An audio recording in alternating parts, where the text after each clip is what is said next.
Elles sont l'objet de toutes les attentions. Les pelouses des 10 stades sud-africains vont être scrutées jour après jour jusqu'au 11 juin prochain. Car si les enceintes sont prêtes, les terrains de jeu donnent encore quelques sueurs froides, notamment à Nelspruit, où on est loin de passer au vert.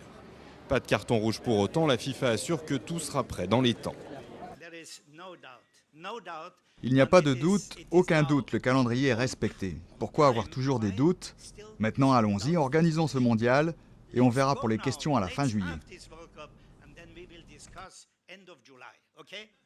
Pour construire ces stades, augmenter les effectifs policiers, rénover ses aéroports et ses routes, l'Afrique du Sud a dépensé plus de 3 milliards d'euros.